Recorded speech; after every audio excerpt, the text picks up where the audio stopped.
জয় নিত্যানন্দ,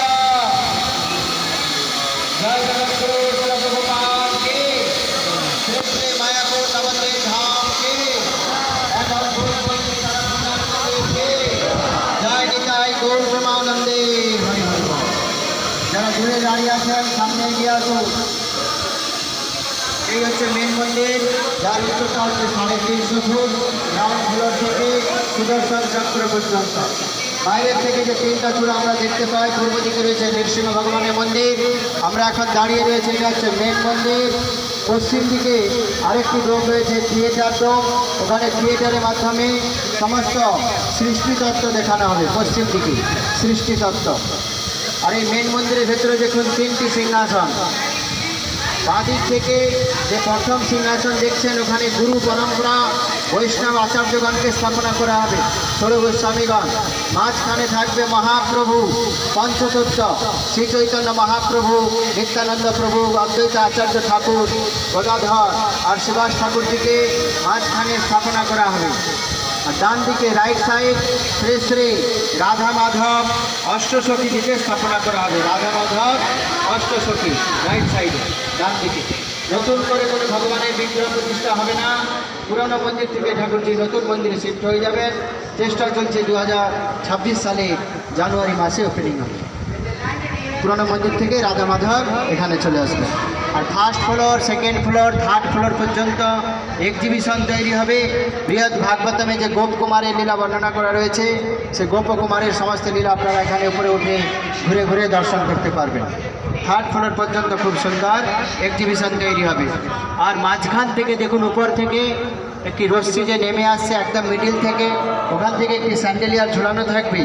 এক একটা ব্রহ্মাণ্ড এইভাবে ঘুরতে থাকবে। 14 ভুবন আপনারা এখানে দেখতে পাবেন।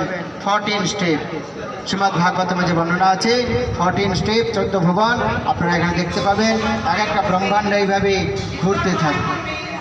ভূ ভুব স জন তপ মহাসত্যলোক। তারপরে আছে চিন্ময় ধাম, বৈকুণ্ঠ ধাম, সবার উপরে রয়েছে রাধা কৃষ্ণের ধাম, গোলক বৃন্দাবন। সেই এক একটা ব্রহ্মাণ্ড এইভাবে ঘুরতে থাকবে, যাতে মানুষ বুঝতে পারে আমাদের উপরে কটি লোক রয়েছে।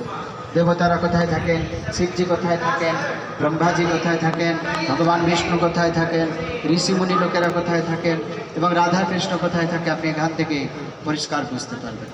আমাদের নিচে আছে রয়েছে 7টি লোক, তল, অতল, ভূতল, সুতল, মহাতল, তলাতল, রসাতল। সেগুলো আপনারা 3 নম্বর ডুবে থিয়েটারের মাধ্যমে দেখতে পাবেন। খুব সুন্দরভাবে বর্ণনা করা হবে এই মন্দির। আর এই আমাদের জেলায় এত বড় মন্দির আমরা নির্মাণ করতে পারছি। সর্বশ্রেষ্ঠ মন্দির আমাদের ভারতবর্ষের মন্দির মায়াপুর আমাদের মধ্যে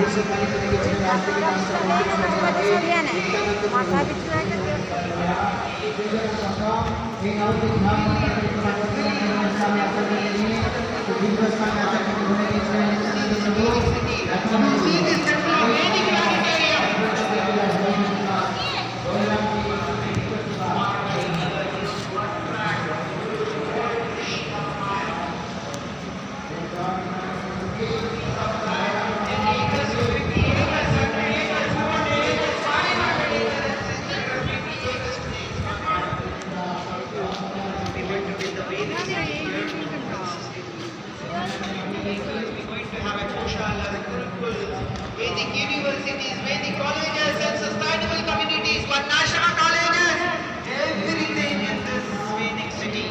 We are going to present to this world what is Varnashrama Dharma in this Vedic city. That's the idea of making the Vedic city. So the whole world will come or not.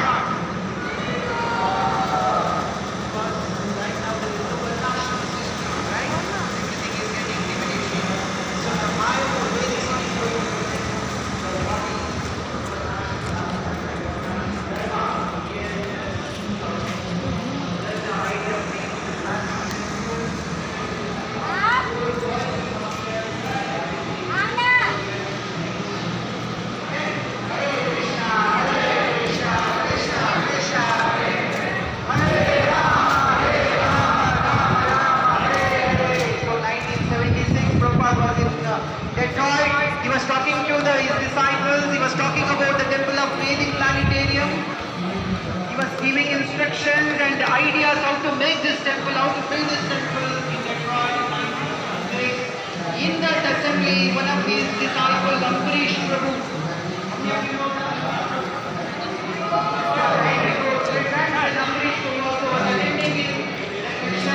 After the lecture, Prabhupada has called Ambarish Prabhu and he asked Ambarish Prabhu, Ambarish, how was the idea?